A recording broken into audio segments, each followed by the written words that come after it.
Saturday morning, about 5:30. Could go for a long run today. Gonna do 6 by 1200 wrapped inside a 15-mile run.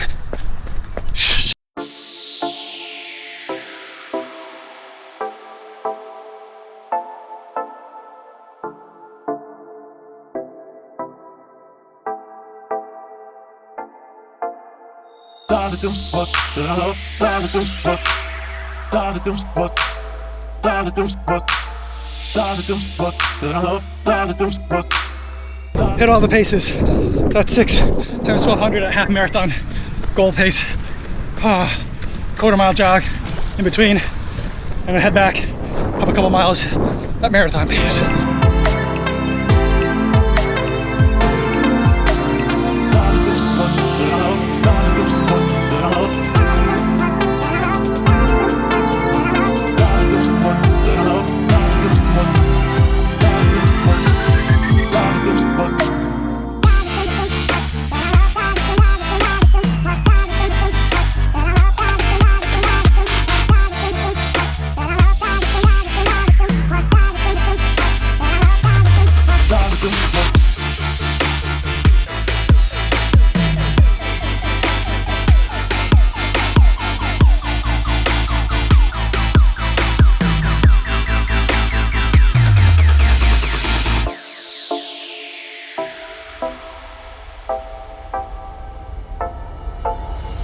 Overall, 16.1 miles, 7 minutes, 43 seconds per mile.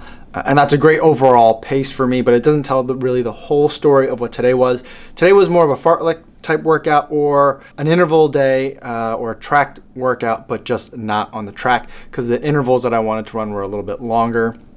Now that we're heading into half marathon and marathon season, I want to be working on not only speed, but the kind of speed that I'll be needing for half marathons and marathons that are coming up.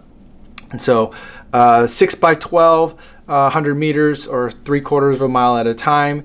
That was at my goal half marathon pace. Goal half marathon pace at this point for me is 1 hour and 30 minutes. It doesn't seem like a time that I can, or a pace that I can maintain for 90 minutes. So it's a little bit overwhelming, a little bit daunting in that regards. But that's the goal for now. And I was able to hit all 6 reps at about 10 seconds under pace. So I feel really good about that. I had a quarter-mile jog in between just to make kind of the math easier for myself. So it'd be 3/4 of a mile and then 1/4 of a mile.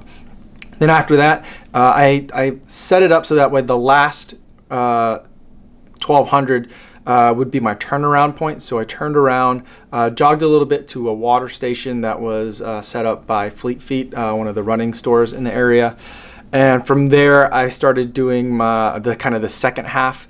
So the first half of the run was kind of like the half marathon training part, and the second half of the run was marathon training part. So with 7.5 or 8 miles already under my belt, I then at that point had a 1 by 1 mile at marathon pace, and then 2 times 2 mile reps also at marathon pace, so a total of 5 miles at marathon pace with some rest in between. But taking a look at the Garmin data, it doesn't look like I took too much of a break in terms of my rest times in between the marathon pacing, and so that felt pretty good.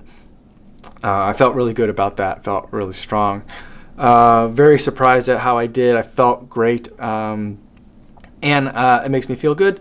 I've never done like a longer run like that before that had so many like parts to it. It's much more finicky than I really like to be in terms of running. But on the other hand, it did make the run go really fast. So I ran, 7.5 miles south, and normally that just seems like a really daunting amount. And then running 7.5 miles back also feels like a really daunting amount. But having other like mini segments to it help break it up and make the miles go by a little bit faster. In terms of performance of the Zoom Flies, that's what I wore today, the Zoom Fly SP. They did really well. This was a great shoe, I think, to do some long distance, faster paces in. But I had, as early as mile 3, I had that kind of bottoming out sensation in my right foot. So like, I don't know if it's the way that my foot is striking, because it doesn't happen in my left foot. But in my right foot in the Zoom Fly SPs, I get an experience that's very similar than what as what I experienced in the Epic Reacts. Although I think in the Epic React, it might be in my left foot. I could be wrong. It's been a while since I've run in them. But after a relatively short distance in both shoes, it feels like there's no more cushion left, or a lot less cushioning under the ball of my one foot. I definitely experienced that here.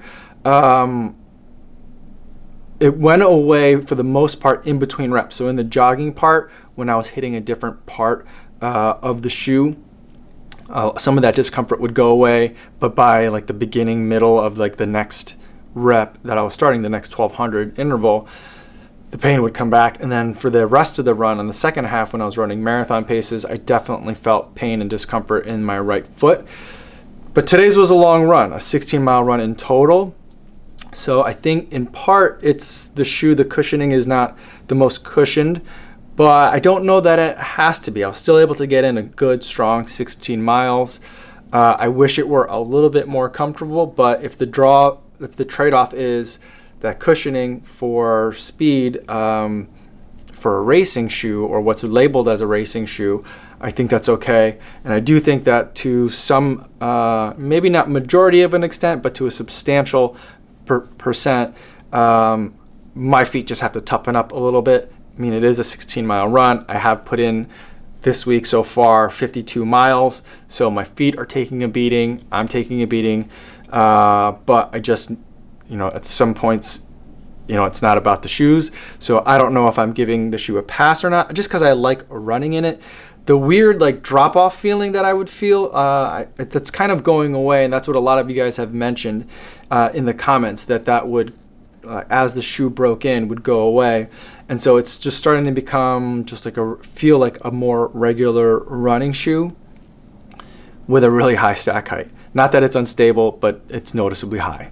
And so it's been an interesting time running in the Zoomfly SPs. I really like them, and I do want to run more in them, and so I do find myself gravitating towards them when I'm looking at which shoe to run in for the day.